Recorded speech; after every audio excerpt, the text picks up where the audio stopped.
Hi, my YouTube friends, and it's your girl Corinne and Lori. Lori, my friend. So, welcome back to another episode of Jamaican Turn Canadian. So, today we are going to be talking on a very, topical issue, something that a lot of people find a little bit difficult. I can cut it out, right? So, we're going to talk about our culture shock as it relates to our professional adjustment, right? Right? What do you think, Lori? Yeah, no, it's a crazy ride. It's a crazy ride. It's a crazy ride. So we know that when we come into Canada, we're coming off our big time career in Jamaica. And we know coming here, we know it might be a little bumpy getting back on the top of your game. But a lot of us, when we come here, it's a major culture shock. I don't know, Lori, you might have a little bit of a difference. First of all, let's talk about who is Lori. Who is Lori? Lori, who are you? Who am I? Yeah. All right, so my name is Lori Green. I have been in Canada for, almost 4 years now. Almost 4 years now. I'm back home in Jamaica. I'm an attorney. And where in Jamaica are you from, Lori? Kingston. Born and bred. Tony. Tony. She don't have the town accent, but we can't tell her that much. Yeah, but go on. Born and bred. Born and bred. Yeah, but mommy from Portland and daddy from Malgony. So them come together in Kingston. Yeah. So you're an attorney. Yeah. So did you practice in Jamaica? Yeah, for a few years. I mean, I worked in government first. Oh, okay. Government entity called Companies Office of Jamaica. So for those of you who ever start a business or start a company, that's some of the work I did help to do there. Then I went back to school for a little while. So I was also Jamaica for a little bit. And then I came back, went back to the Companies Office for a little while. And then I moved on to PwC. So it was... That's Price Waterhouse Coopers. Right. So it was something about the law business there. So that was more it was pretty much doing the same work, but from the other side of the table. So helping the companies now to actually be formed and keep up with big time work, big time work, big time attorney work, and so on. Me did also out of Jamaica do look at something. Me did do my thing too. Me did, I was at UW and Monash School of Business as a librarian, and then we make the switch, come to Canada. So Lori, I'm going to tell you, she is the good experience that a lot of you will think is possible. Yeah, she's going to make you know that it is possible. It's not all bad. Not so good, but we'll tell you about it. Tell us about your transition, Lori. What was your major shock when you come here with regards to your profession? Well, to be very fair, the first major shock was not the profession, but I moved here February of 2020. Oh. So, everybody know what happened right there. Everybody know what happened there. So, just before COVID. That one knocked you right off the arse. That's a lie. Corinne, I came and the way it cold. When I used to call them, the way it cold. I said, I'm not gonna wear, not do nothing until summer. Only for COVID. So I'll take a chill. Only for COVID come later and just knock me off of everything. Yeah, COVID knocked me word. It did. So I will say that for me was the biggest shock. So that turned job hunting into, I don't even know. I don't even know what to turn job hunting because you come here as an attorney. You did know so you can't go practice. I knew I couldn't come and just practice. You were in a frame of mind that come summer. You have to get a job and you have to start with yourself. Yes. So you can get back on your attorney train. Exactly. Yeah. So did that go right? How you did want to go? No. You have a good story, So I know, right? So no, let me tell you, when I say blessed and highly favored, not that we're all not, but trust me, the way God managed to set up everything. Sometimes I know him just knows I'm weak because aren't we all? Because honestly, I don't know if we're gonna manage. So I will say this at first though, as Corinne said, I knew that I couldn't come back and just jump into practice. I couldn't just come to that, right? And then to top that off, my sister and her husband live here, right? And they had been here. So she have support.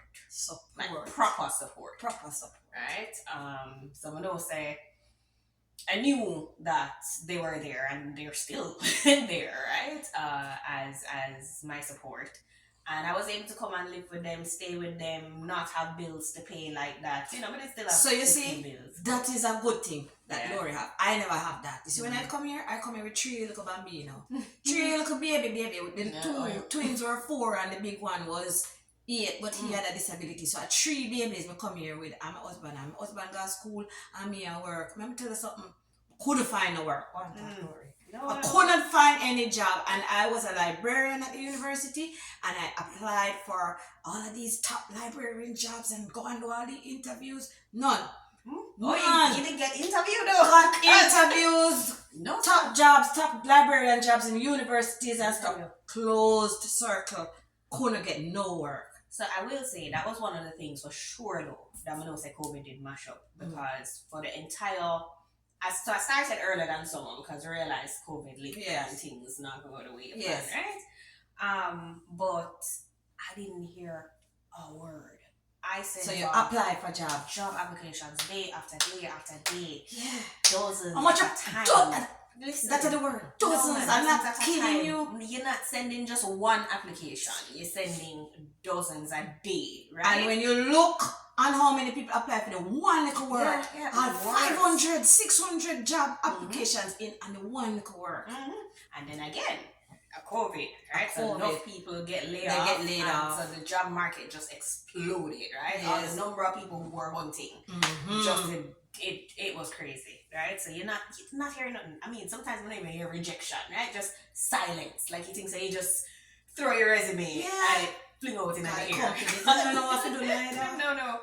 So I mean, and I had come here wanting to take a little break, to be honest, as well. You know, kind of set aside, figure out, right? Me too. Me come and say 6 months. Now wait 6 months, and then I go start look. And my girlfriend said, no, don't wait 6 months. Start applying because it takes 6 months for them to notice your application. Yeah, that's very true. That's very true. And I said I was going to explore other fields. I had been looking in like banks and so on because I was interested in sort of not getting too far away from law, right? So in a legal adjacent fields. So like anti-money laundering, but I was even looking into like editing, and I was looking into things like teaching English and whatnot because I used to do some of that on the side. Right. Not even that me couldn't get an English teacher. I'm telling you. Nothing. For it was, and again, remember, I had support. So it's not like, me did have a picnic, and I like, me did have mortgage rent, all them something there on top of my head, stress me. Bless God, right? But even without those, I don't know how people with those manage, because even without those, it was so demotivating and demoralizing. Oh, right? yeah, man. You think to yourself, you study for years, you do all these things, and so I mean, sometimes and they tell you, come to Canada.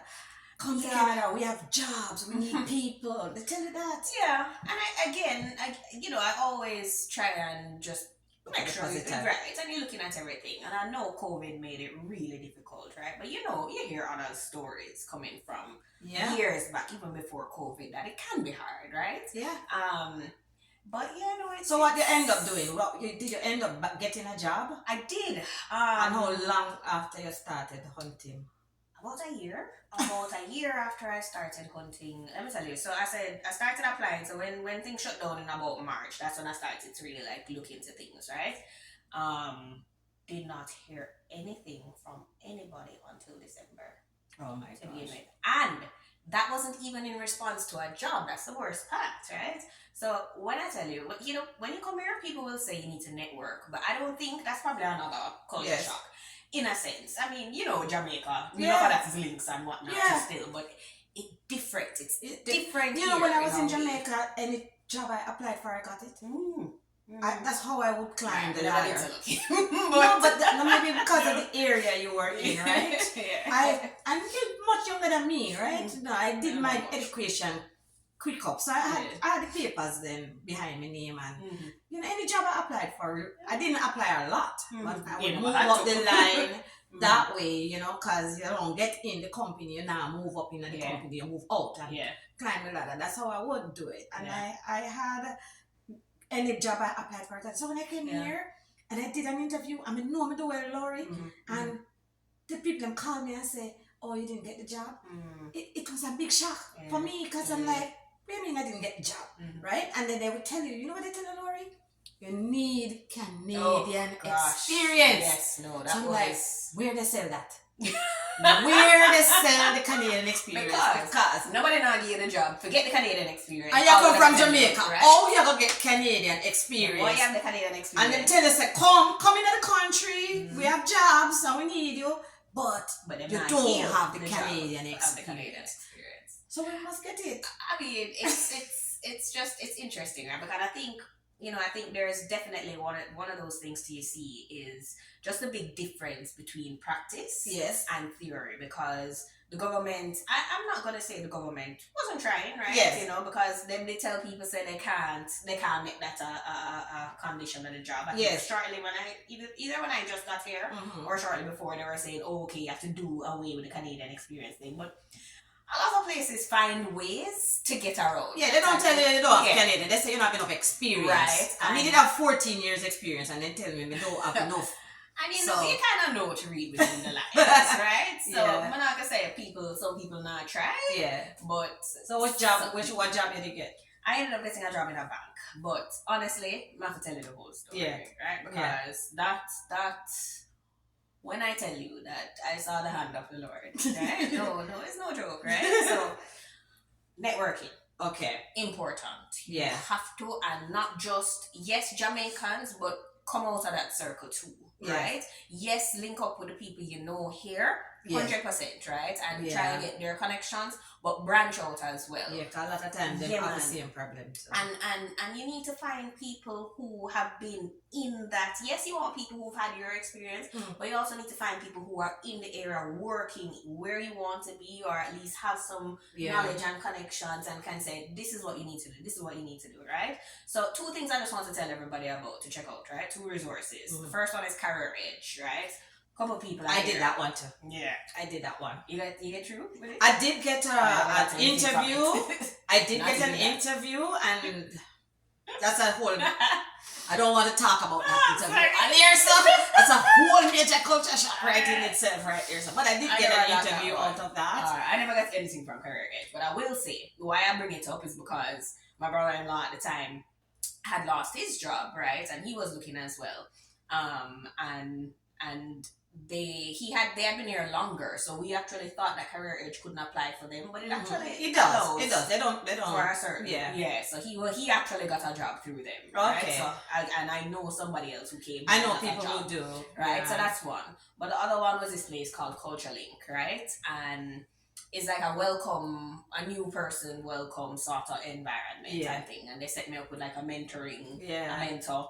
And then they had these events. So again, COVID, so they managed to adjust and everything was online. I will say that's one thing that did sort of make it easy. I never have to worry about transportation and gas and whatnot, and I could have taken more. Girl, you're lucky. No, in the cool. I did YMCA, YWCA because they have all these programs. Yeah, and went to the job fair. I did the YMCA, the YWCA because I thought something was wrong with my resume. But when I went to the resume, the lady was like, but your resume is good. Your resume is good. Yeah, and while I was there, I got an interview and the lady coached me and I went and I did my best, still never get the job. You know what I ended up doing, Lori? And I can tell the world, you know what I ended up doing? Because I couldn't get no work and I had my children and my husband was in school and this was 6 months down the line. All the money I come with done. You know what I ended up doing? That's a culture shock too, but sorry. Yeah. We'll come back to it. Oh, fast the money run. Tell me all the money. Tell them. And again, I was not, remember, I never did a paying mortgage or rent, right? And the money I came with was running out. Like I had, and this was just like liquor bills, phone, and I had my car in Jamaica carrying for a while still because I never sell it. That's another thing. Please try and sell off your things. Sell them. Reach because it is hard to do from up here. Insurance, right? Everything on the key. Everything clear. Right? Try. If you know you're left, try from early. It's better you not care for a little while in Jamaica for a few months and come up here before rather than you have to have it. The phone bill alone kill you. Right? Yeah, no. And the prices, I just never expected them to be so high, Yes. Like the phone, Internet, I mean, I was being internet. The Even internet, those things, they're higher than you you see think. the internet people then, when you just come, they don't give you the full information. Oh, yeah. And they tell you welcome get special. $50. Yeah, $50. When you get the first bill, what, $500 because they put on this Wow, they put on 1 million things. wow. No, Like, I know. Exaggerate. I mean, I say it was so exorbitant. Yeah, right? no, can you compare? Yeah. No, it's true. So I ended up having, because the money run out, because I come here, a lot of people that you come here, if you don't have no support, you have to live in a basement. I come here with 3 babies and I did say, no, I'm not living in no basement because one of my sons had a disability. And I was like, sorry, not that I'm better than living in a basement, but I wasn't going to go into a basement with him and my 2 little babies. And they don't like to rent in their basement with children either. So I had to rent a house. And I rented a house, and the house was almost $2,000 a month with the bills. So my money done quick, and I take my pension from Jamaica and come here. That's how I come here. And let me tell you something, that I had to go and do a course in security guard, because that was it now, because they were saying they want people in a security and you can make money. And I went and did a course in security guard, and I was ready to go put on the big boot and the security uniform. I was ready. And then the security company look at my resume and see that my stock up kind of have some letters behind my name, and them say, come in. And the same bank you work at is just today, both of us discover we work at the same bank. So they send me down to RBC to do a job in security, like to take care of the whole of the building, them, lock them down, open them, shut them down, whatever. It was basic security job, but it wasn't with the boots and we never have to do no wearing no uniform. It just kind of looked like a hype up security job, and that's what I was doing in the bank. So when people ask me what me doing, I say I work at the bank. You understand? I work at the bank, and at the bank I do securities. So them take me in as securities, but then you know say security. Yeah, I do. So I'm telling you. So that's what I had to do, and I started that, and that was my first foot in the door in Canada professionally. And then I had to move on to another job where I was working as a what was it like, when you count things, what do you call that? Inventory. I had to do inventory. I worked for a company. They're now out of this. They're no longer in operation. But I did that. So I did the 2 things for a while, and then afterwards, no, I got a real job at a place called Cosmetica. I worked at Cosmetica for 2 years. That was my first good straight up rodeo. I'm telling you.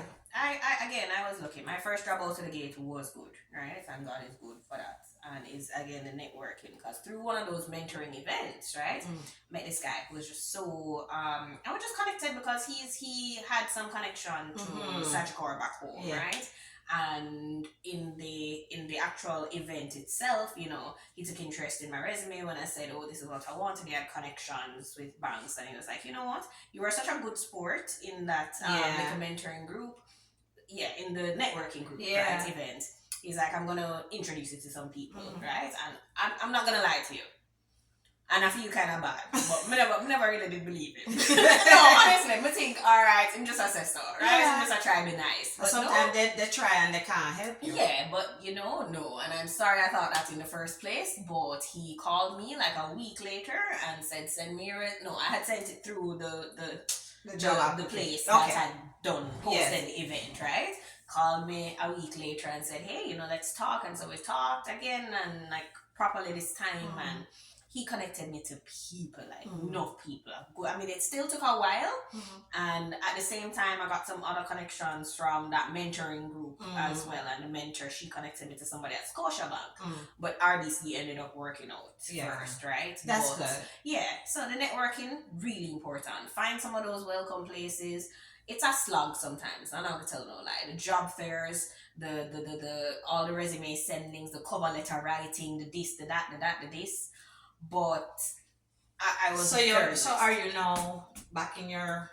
I'm working on it, right? So I was at RBC for like 2.5 years. Okay, you're no longer there. No. My friend who is a lawyer here, and she did it differently. She had done her exams before she came to Canada. So she came to Canada pretty much qualified already, right?